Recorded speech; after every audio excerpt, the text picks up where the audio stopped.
We are at the forefront of many innovative and exciting things developing in the world of senior living. With Tim Mallad, CEO of Forefront Living, as our guide, this show will shine a light on how older adults can embrace these changes to live active, happy, fulfilling, and thriving lives. Through discussions with senior living and hospice professionals, architects and designers, and people of all ages, will help today's seniors envision the art of the possible and take steps toward achieving the future of their dreams. Welcome to At the Forefront. Hello, I'm Tim Mallad, CEO of Forefront Living, and welcome today. We're about to have a great discussion. We're going to be talking about continuing care retirement communities, something that is near and dear to my heart and the heart of all of those that work at Forefront Living. Today's seniors have so many choices. I am currently celebrating my 35th year in senior living, and the industry has just developed into a myriad of choices for seniors. Some of them are very good, some of them are complex, and there's a myriad of them. They range from solely independent living, solely assisted living, solely skilled nursing, to options for seniors to stay at home. One of the things that we believe in as an organization is a continuing care retirement community concept where the organization has all levels of living available to residents and can allow them to pick and choose services as they're needed. So I'm very pleased today to have three individuals whom I consider experts in senior living. The first to join us is Steve and Ailey. Steve is the Chief Financial Officer for Forefront Living. Steve has been working in the industry for a little bit more than 2 decades. Next is George Lineal. George is the President and CEO of Leading Age of Texas. George represents about 230 nonprofit senior living providers across the state of Texas, and I believe George is on the cusp of celebrating his 21st year at Leading Age. And last but certainly not least is Pam Altizer. And Pam has a very unique background. Pam was a senior manager at Accenture, which is a management consulting and strategy group. She was a North American lead engagement director at the George Group from 1998 to 2008, was at Texas Instruments from 1984 to 1998, and currently serves on a number of local boards in the city of Dallas. And I think the really unique perspective that Pam can bring today is Pam is a second generation CCRC resident. Pam and her mother Betty started the journey around 2004, 2005, looking particularly at CCRC residences or choices, and currently they live together at Presbyterian Village North in separate units. Pam and her husband Goose are residents, as well as her mother Betty. So with that, we're going to begin our discussion, and George, welcome. Thank you. You. I think the very first question I have for you is, can you tell us a little bit about Leading Age and what Leading Age does?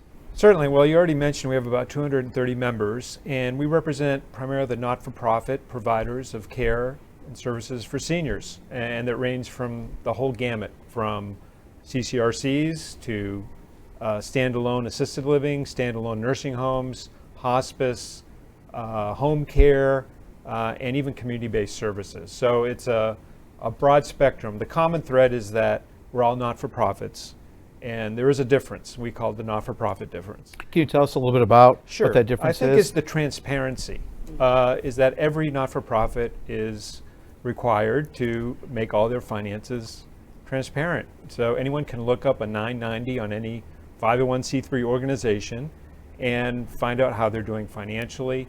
And also, our doors are, our doors and our data are always open. The other thing I will say is generally, and there's a lot of data to support this, that not-for-profits generally provide better care and really put residents first. Because they're driven by mission rather than profit. And there's a lot of, the other thing I would say is longevity, because most of our members, I think our youngest member is probably 25 years old, and our oldest is 165 years old. Yeah, can you tell us a little bit about that, George? Because you're using the term CCRC, which is an acronym for Continuing Care Retirement Communities.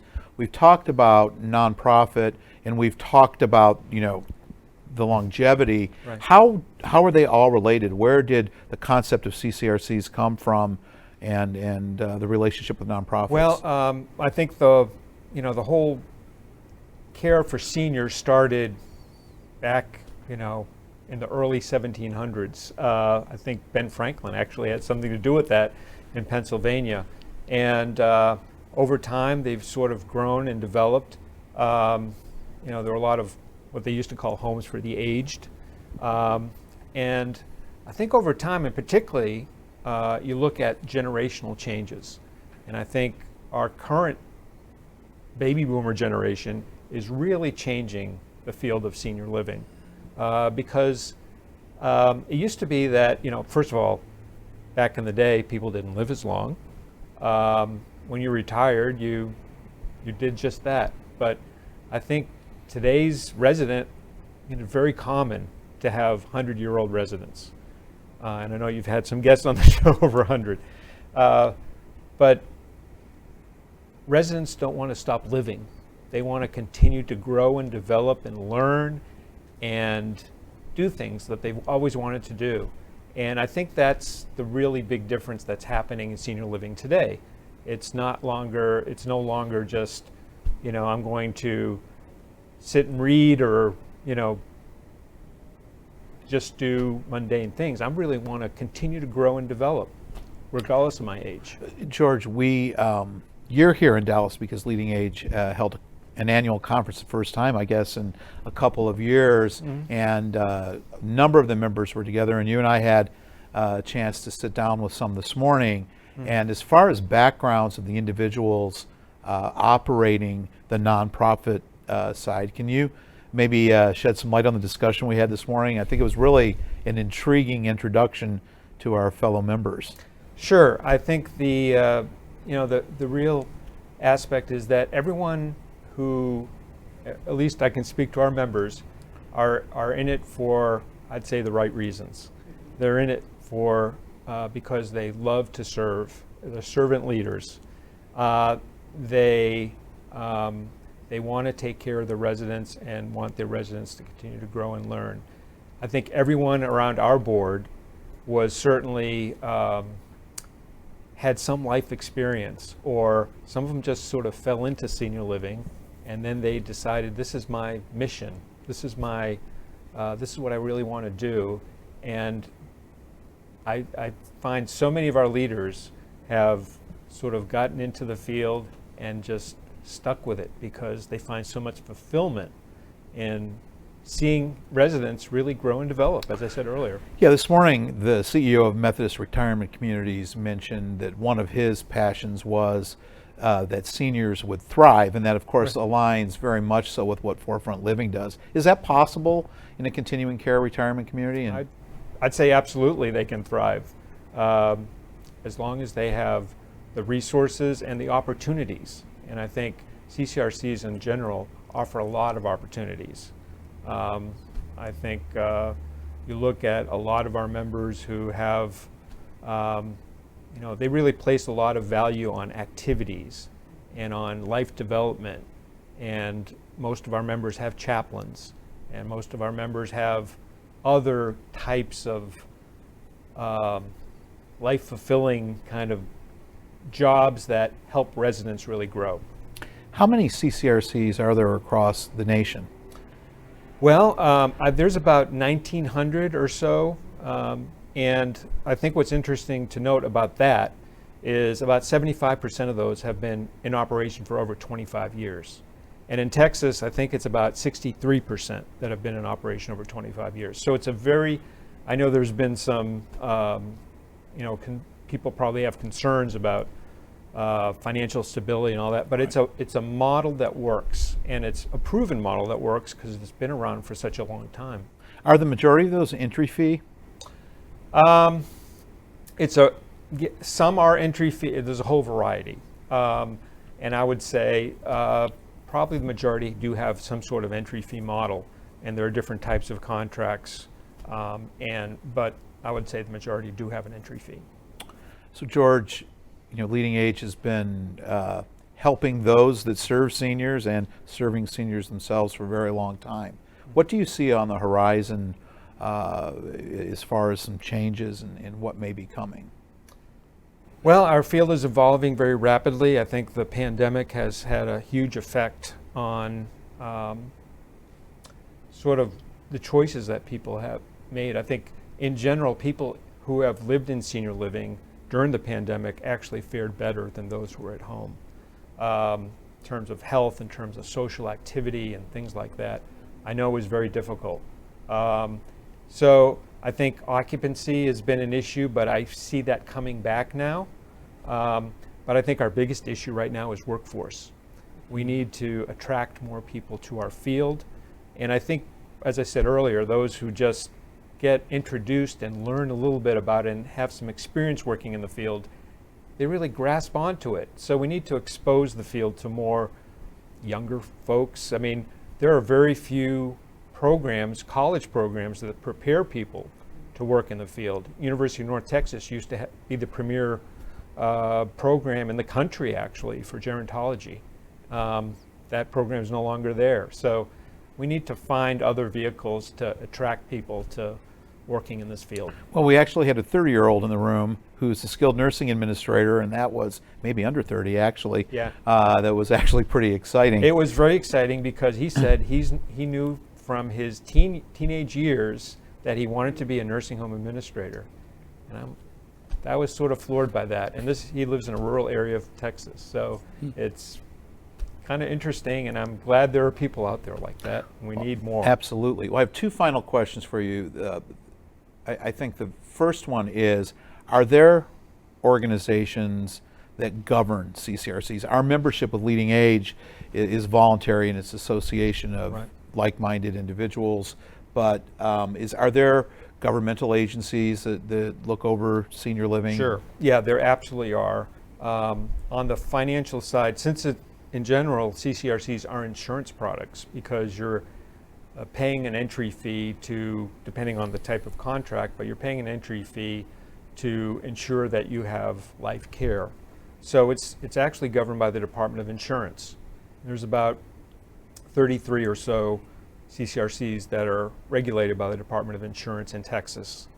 And there's also the skilled areas of a CCRC, the nursing home and assisted living, and those are both governed by regulations from the Health and Human Services Commission. So those have a lot of rules that people have to follow. Absolutely. And those rules actually, most of them come down from CMS, Center for Medicare and Medicaid Services, and those are instituted by the State Department. And then finally, one of the things Leading Age is very good at is influencing legislation. Mm-hmm. And do you see legislation coming, different legislation, anything on the docket that may interest us as a group or the people we serve? Well, we rely heavily on government funding for a lot of senior living, be it Medicare or Medicaid. Medicaid is rates are set by the state, so those have been pretty poor in Texas, to be honest. We need to increase those, particularly with the workforce situation. We need to pay people better, and we can't do that given certain Medicaid rates. And then there are other issues in terms of attracting people to workforce. Maybe there's some tuition reimbursement programs and some other things that can be done. And then there's always, as not-for-profits, we're always concerned about tax-exempt status and things like that. So want to make sure those laws are strong. I think you've set Steve up for a good discussion by talking about tax-exempt status, talking about some of the business model related things and transparency. So welcome, Steve. Thank you. So a couple of decades working in senior living.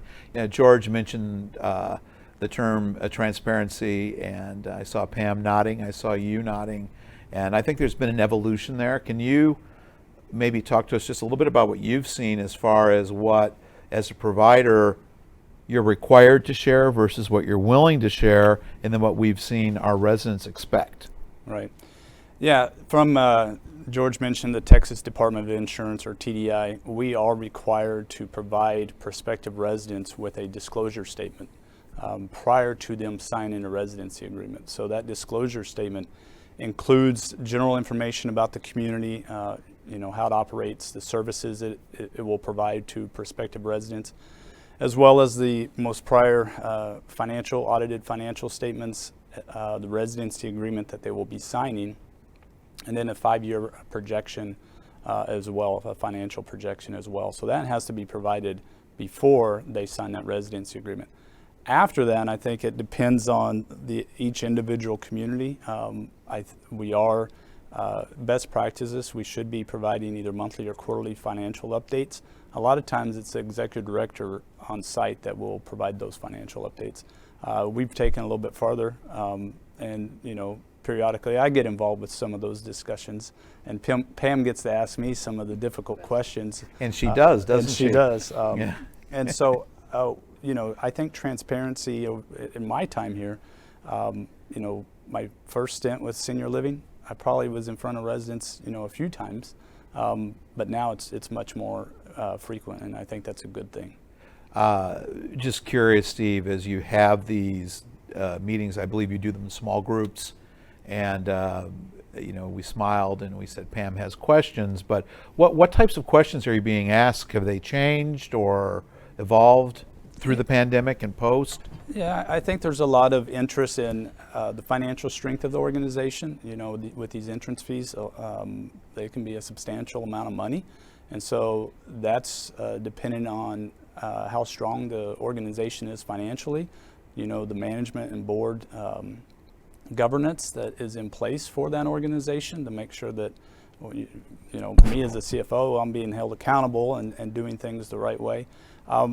But then they also want to understand, what impacts them potentially getting that entrance fee refunded when they either move out or pass away. And so there's a lot of questions about, resales and knowing that occupancy levels are key to drive that business model. So it's evolved over time. It never ceases to amaze me that when we get up there and talk, there's always a question that comes up that I really wasn't expecting. And so very educated residents and ask a lot of good questions and good interactions. Well, I will bear questions you're not expecting in mind as I go through the next series of questions I have for you. George did a nice job of introducing the terms for-profit and nonprofit and tax-exempt. I believe you're going to walk us through those differences, and then I would follow that up as you're thinking about describing those, how an organization that's accepting entry fees can be tax-exempt and nonprofit. So during your explanation of the difference, if you could maybe tell us a little bit about that.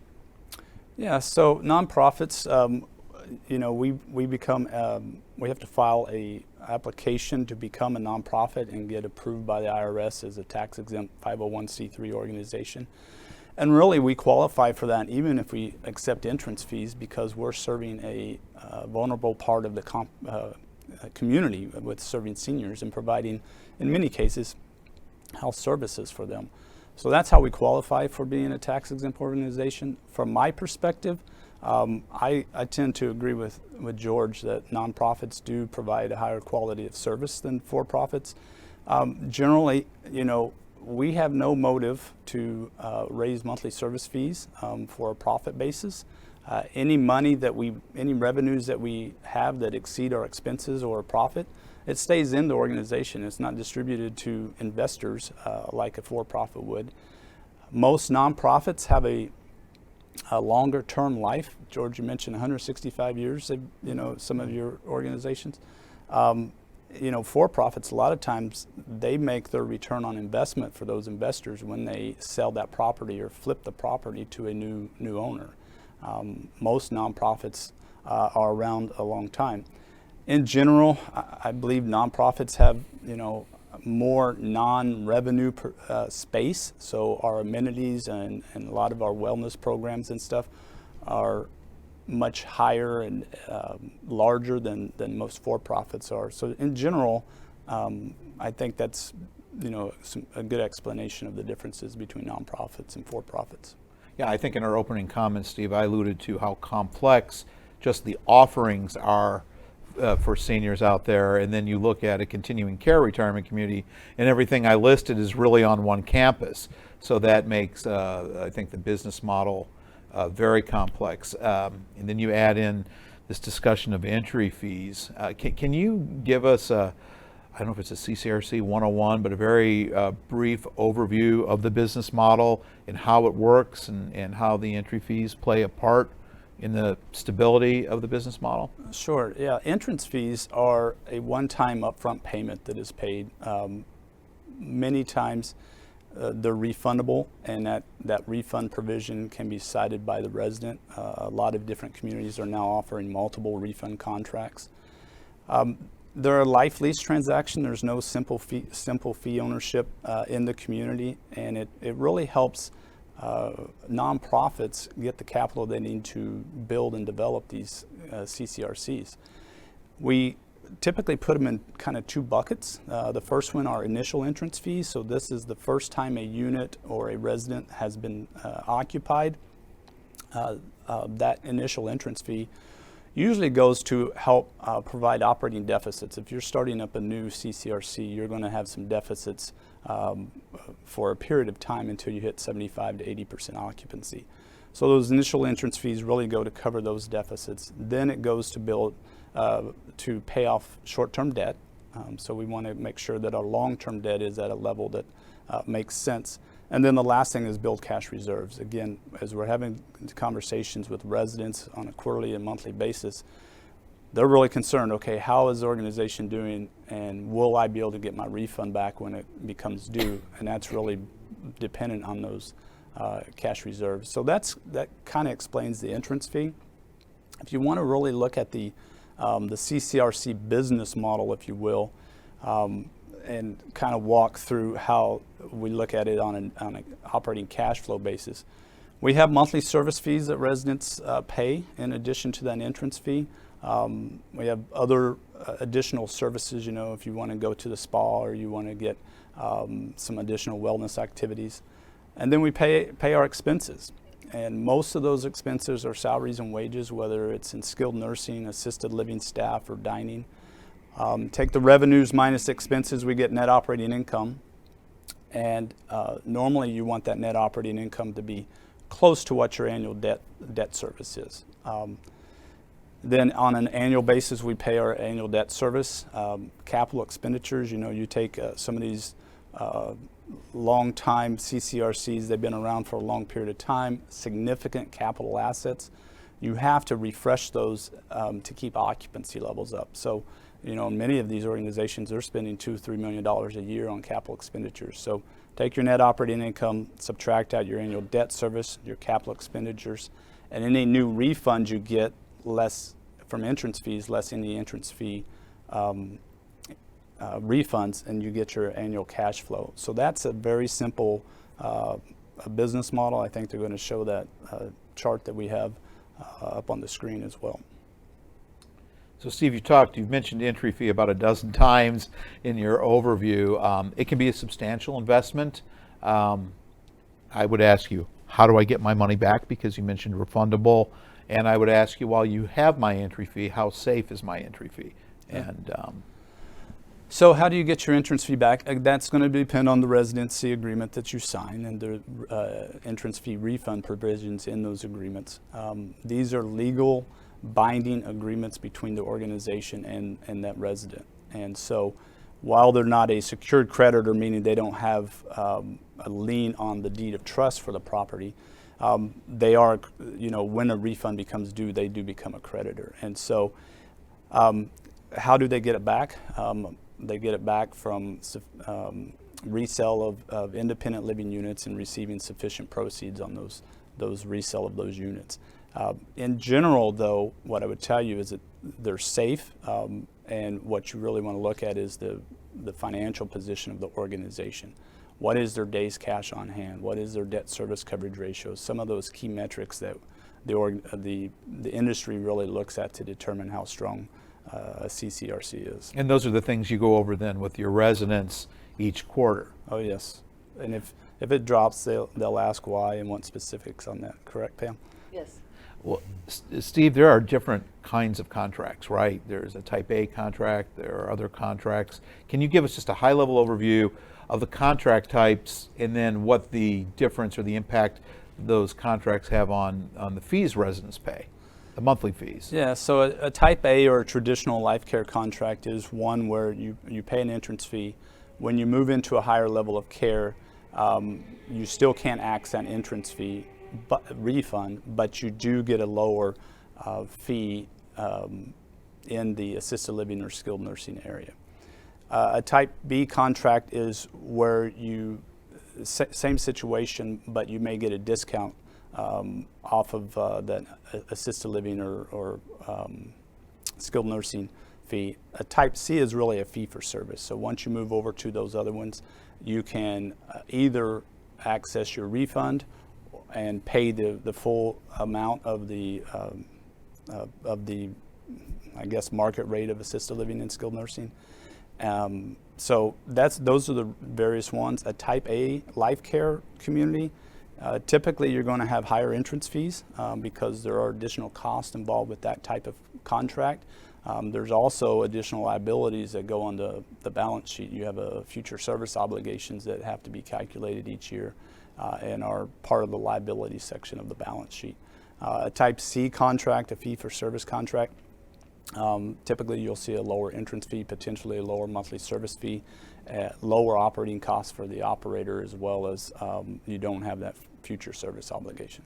You know, Steve, I'm sure some folks that were looking at the chart that you had up, and you used the term that some of the initial entry fees are used for the initial startup costs, and you're looking perhaps at an expansion or a new property. I guess, how secure are those funds, and are there any requirements from the lenders to help make certain those entry fees are secure? If I ask the question the right way. Yeah, so when you're either doing an expansion or a significant expansion or a startup's continuing care retirement community, for nonprofits, most of the time we get our financing through tax-exempt municipal bonds. And these are normal bonds like a city or a government would issue. And they're purchased primarily by large institutional investors, your Invescos, your T. Rowe Prices, your Vanguards, those sorts of funds. And in order to do that, one, you have to have 70% of the independent living units pre-sold before they're willing to actually purchase those bonds. In addition to that, a public accounting firm will have to do a financial feasibility study where they look at the market, make sure that there's enough age and income qualified seniors are in the market, the entrance fees resemble or close to the home values in the area, and then really look at all the assumptions that are in that financial forecast that management puts together. They were required to do an actuarial study to look at the resident population flow through the continuum, as well as a long-term look at what our actuarial balance sheet and cash flows will be. In addition to that, they make all project funds, debt service reserve funds, entrance fee funds. Those are held by a master trustee until we reach stabilized occupancy, which is usually 93 to 95%. And then in addition to that, they also have various covenants that we have, marketing covenants, occupancy covenants, as well as that debt service coverage ratio and days cash on hand covenants as well. Do you have a certain threshold of commitment from individuals you have to have before you go to financing? And if so, what is that threshold? Well, you're required to have 70% of those independent living units sold. And it's not, I mean, when the feasibility study consultant comes in, they actually go through those files, make sure that there's those prospective residents have meet the financial qualifications, as well as reach out to those prospective residents to validate that these are people that are really considering moving into the community. Very good. Well, Pam, welcome. Thank you. So you have been around senior living for a little while. Can you tell us what your first experience or exposure to senior living was? Yeah, so about 15 years ago, my mother was living in Houston and decided that living by herself in a large house was not right. So she actually found a community that she liked and became a charter member, which means that it was not built yet. And she lived there for 10 years and enjoyed it very much. So when you all were looking at that, or when she was there anything in particular that you or she were looking for? I think for her, the most important thing was location and size of the community. I think at that time, we didn't really understand the difference between nonprofit and profit. We certainly understood the entry fee, but all those other things you begin to learn more about as you start to take on the journey. And I really think that amenities, as you mentioned, are very, very important because it's a lifestyle change and people don't know what to expect. You have a multifaceted background. You have a background in finance. You have, I think, organizational structure, culture, and really on and on. So you consult. So you understand business models and you understand organizations. How did that impact your search for an organization? Well, when you're looking at an organization as just as an entity, not for personal reasons, you see different things. When you look at it for yourself, it becomes a different set of glasses. And I think for her, I was just concerned at that time that she was going to be happy where she had selected. Plus, she had friends who were also moving in, which helps. And then when she decided that it was, or when we decided that it was a good time to move from Houston to Dallas, we went through the same sort of looking around. And of course, for me, it was by location as well, to be close to where I was living.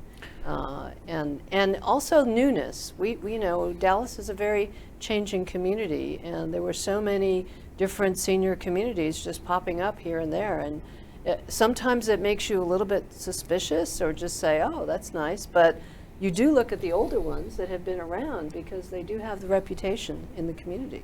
So this time you were making a decision for 3 people, not just one person. Can you tell us a little bit about that? Well, getting her settled was important, and she found a couple of prospective situations, and actually she had a deposit in one, and it was late upon construction, and we decided to look at another one that had an actual unit that was going to be available. So that's how we ended up at PVN. But so you and your husband also moved into a separate residence. Well, she was on vacation when she moved in, so we moved her in, and for about 2 or 3 weeks we were, the so-called thought to be living there because everyone was greeting us really well. And when she finally came, we continued to visit twice a week. And then realized that this was probably the place where we wanted to be, just because it was, we found a patio home, which was a nice downsizing for us. And the community was just so friendly and caring, and it was a large acreage, and we could walk our dogs and exercise. And so it just had all of those other feeling of community. And you weren't really moving into a senior community because of all the space that we had. So when you were thinking of your own move, were there any non-negotiables? I think by that time, just the overall economics. At the time, selling our houses were very easy. It was sort of like what it is now, but I think to understand that you're going to have an entry fee that is not exactly an investment, but in some cases it's a place to park your money. And over the last couple of years, you're not getting any interest anyway, so it's okay. I don't use the word guarantee because nothing is guaranteed in life, but you do have a sense of that your assets are just being parked for a while until you decide. I think using the word investment is a little bit heavy because that's not the right word to use.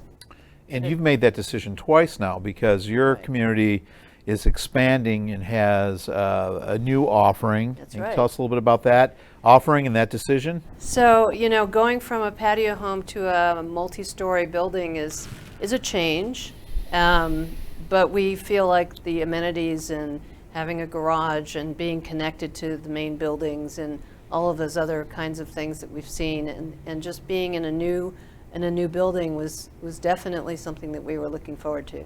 So it was not a hard decision, We're soon to move, and we're looking forward to it. So, and I think that you understand, given being in the community and understanding the transparency, being allowed to ask the questions, looking at some of the economics and the finances. And of course, we've been through a lot in the last couple of years, but we were well taken care of during the pandemic. Pam, when we were preparing for today's show and we were talking about some things that needed to be talked about, you mentioned long-term care insurance. You mentioned that both you and your husband had policies.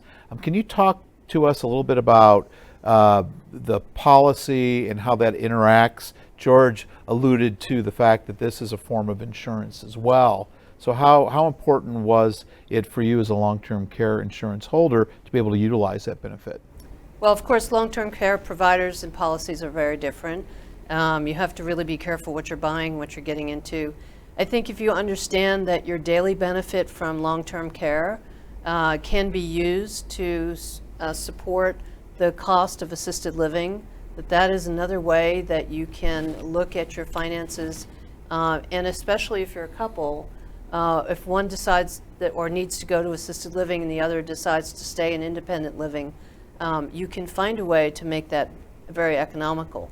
Of course, with Texas and some of the daily benefits, our daily benefits are probably less than across the board in the United States, so we're very lucky. But you take that and multiply it times 30 and you see that you can at least meet the basic entry fees market fees for assisted living. And that is definitely something that people should be planning for. Steve talked a little bit about your interactions and questions during some of the finance meetings, but what, as a resident, there's information that is required and transparency that's required, but what do you expect your organization to provide to you, or what do you want to know about during these meetings? Those meetings are great. We have them quarterly, and they're now smaller, so we can really have a discussion. I think people generally, you get a lot of questions about monthly and annual and quarterly budgets and expenses and staffing. I think staffing has been a question that we're all concerned about because we see, faces that we like to work with and then we don't see them.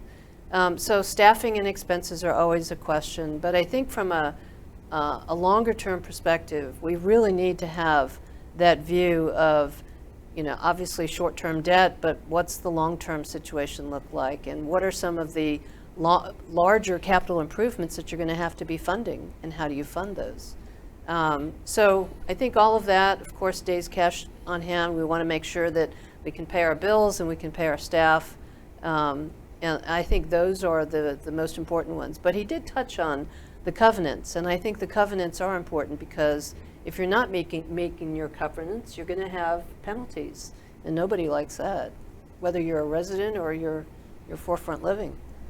So, absolutely. Yeah. Well, I'm sure there'll be a number of individuals who are along the journey to become part of a CCRC or join the community. Is there any advisement you would give individuals as they start that journey? Well, I think the most important thing, and I see it on some new residents as they move in, is that you need to make this decision when you can make this decision and not have somebody else make it for you. To me, that's really top of mind, because you start to ask people, why are you living here? And unfortunately, sometimes they say somebody or a member of the family, suggested that this is the right time. And of course, that person didn't have the empowerment and the ability to make that decision themselves. So that puts a different perspective on where am I living now? Do I want to be here? And we have such a great community with such wonderful people that, it's a shame not to take advantage of the people around you and your surroundings. So really be able to make that decision on your own. Very good. George, I have a follow-up question for you. I introduced you all as industry experts. And there's a lot of discussion, and I think we use the term industry experts a lot. does Leading Age recognize certain industry experts? Are there folks that you go to look for expertise as you represent us and our needs? Well, we're also, besides Leading Age Texas, there's Leading Age National, and they have a office in Washington, D.C., and they do a lot of the federal lobbying and things like that. But there's others, particularly on the financial side. The National Investment Center, that's based in Maryland, they actually have a lot of data that they share about the state of the industry, and then there's the investment bankers, and some of those have, they have to stay on top of things because they're handling all the money nationally, funding new projects, funding expansions, funding a lot of things. So there's just a handful of those investment banking firms. Who are just a couple of them? Some of them are Ziegler, H.J. Sims. Steve probably knows better than I do. Oh, if he doesn't have a roll. Well, he does have a Rolodex, but I'm sure he could keep going. Yeah, but there's a multitude of those. They all have to stay on top of the industry. Ziegler, for example, regularly does presentations for our members at our conferences and gives them a state of the industry about what's happening, not just in Texas, but across the country. Are there resources? Is there somewhere as I begin this journey that I can go, whether I'm the adult child or preferably the resident who's wanting to begin the journey? Where's a good place to start? You mentioned a number of resources. Is there a recommendation for a first stop along the way as far as resources? Well, like Leading Age, we have a list of all of our members, and that's a good starting point because, as you said, proximity to home or family is important to most residents, and so finding something in your community is real important. So that's one place to start. And then if you're interested in looking more in terms of the finances and things like that, Nick has some data. Then again, you can look at the IRS. All these forms are all publicly available through GuideStar and some other things that you can look at their tax returns and see how they're doing financially. And then I would suggest just visiting visiting the communities and actually seeing how they're run, whether the residents are actually getting a lot of activities, where there's smiles in their faces, where there's a lot of really good activities happening there. And I know Pam said when she had kind of a unique opportunity to sort of do a little trial, a couple of weeks in a CCRC, and found that she likes it. And I think that is such a common thing. I don't know if we really say that enough, but the common thread that I hear from residents across the state is, why didn't I do this earlier? Because they were in their home and didn't want to, all the maintenance and all the other things that are associated with staying at home. They didn't have much socialization, not a lot of activity. Any sort of activity was kind of a chore to do because you didn't have somebody to organize those things.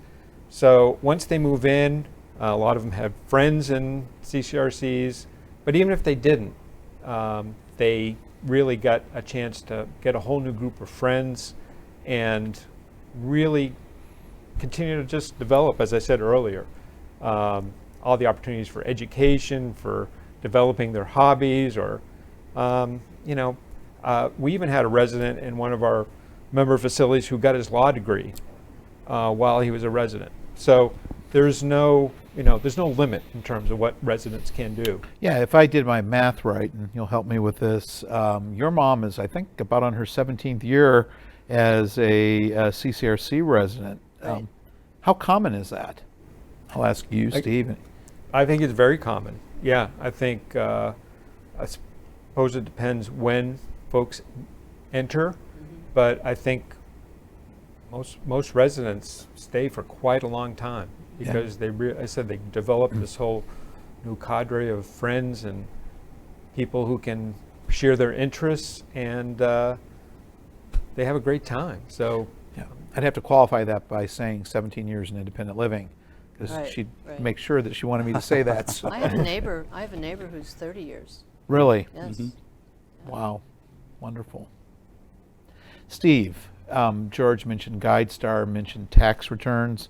And Pam, I'm sure you may want to follow up if you've gone on and looked. What can we find as consumers in tax returns, and what should we be looking for if we go on to GuideStar or access a form? And what is that form called? Yeah, so for nonprofit 501c3s, we are required to fill out it's an annual tax return, but it's more of an informational return. We don't pay taxes, or U.S. income taxes.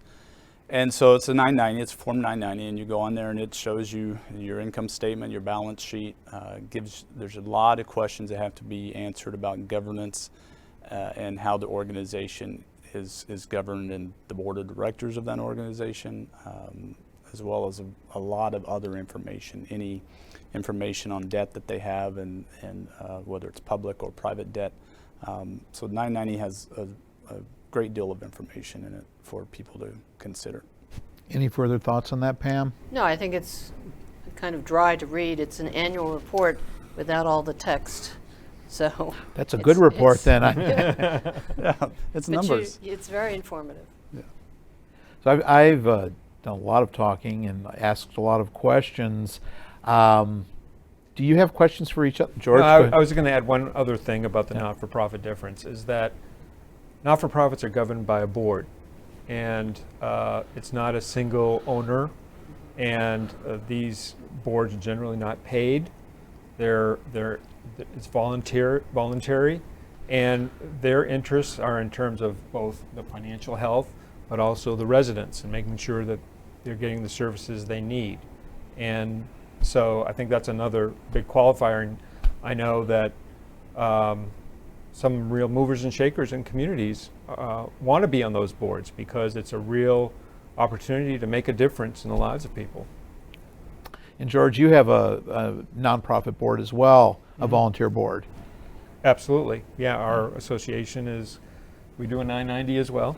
And so, our members they elect their board members, and they give us guidance in terms of what sort of advocacy we should be doing, activities we should be doing, education we should be doing, and really, we're there for the members, and they represent us. So, questions for each other. I don't know that all of you know each other very well, but I'm curious if you have questions for each other.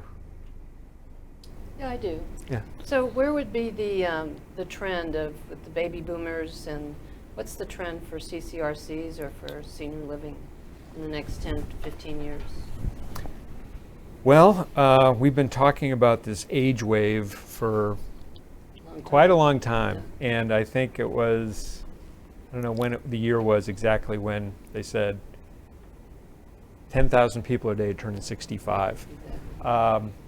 Well, that's not the time most people enter senior living, but that whole cohort, if you look at age charts, there's this big bubble moving up. Mm-hmm. And so there's a huge need for folks to actually thrive, as we said earlier. And so there needs to be more units for folks, and more activities for folks. And as I said earlier, the workforce issue is a big one.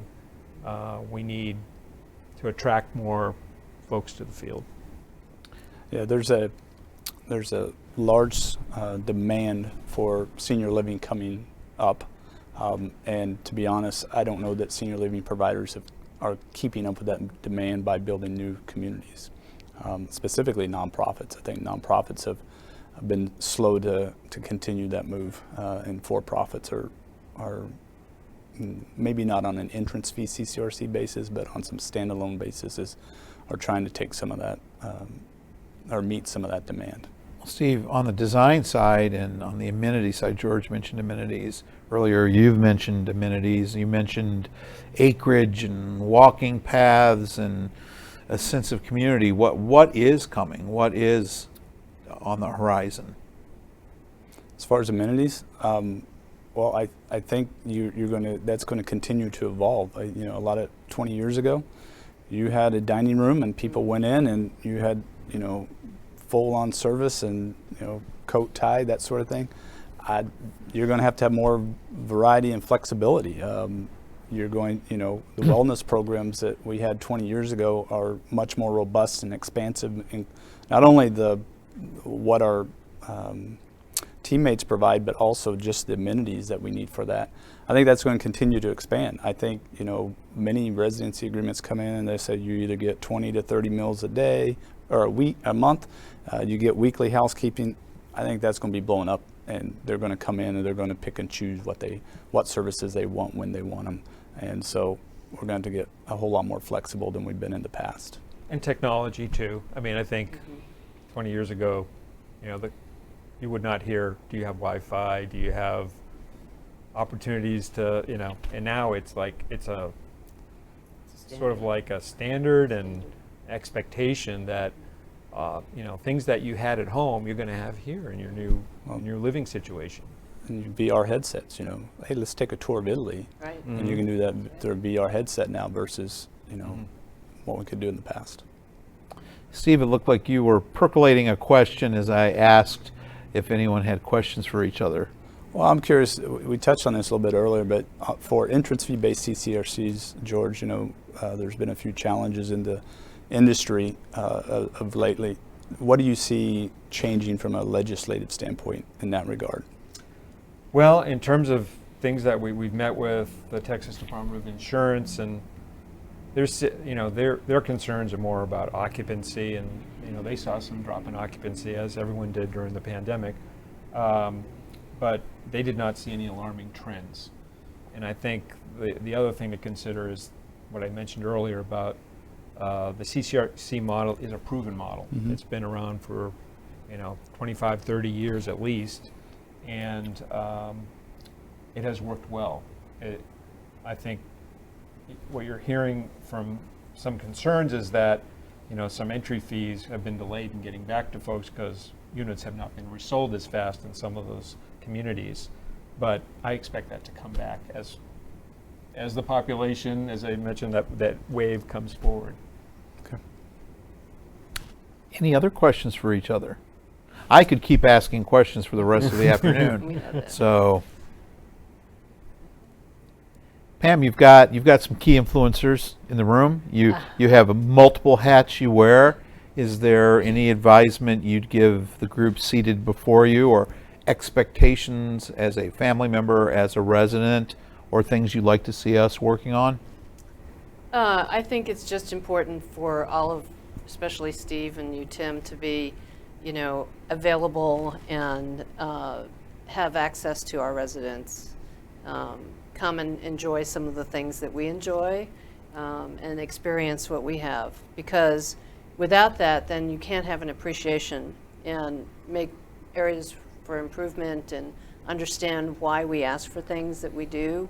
But it's always good to kind of do some walking around.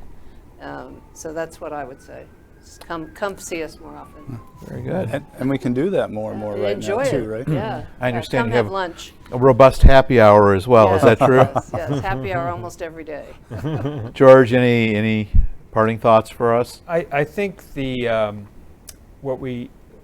thing we need to we've been fighting for decades now is the perception of senior living as what your 30, 40 years ago was just a nursing home. Mm-hmm. And most of the stories about nursing homes are not positive. And a lot of that is because there's not a lot of activities, and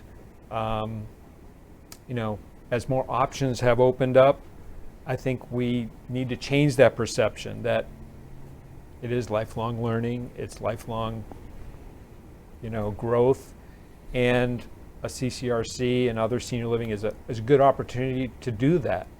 And I don't think we've told the story, the good stories out there about people thriving in senior living. It's been kind of, we're still fighting the old model, the old perception. And I wish we could rename a nursing home as something else, because it just has such a negative perception. Provides a very valuable service, don't get me wrong, but it's part of a continuum, and we need to lift up the whole field.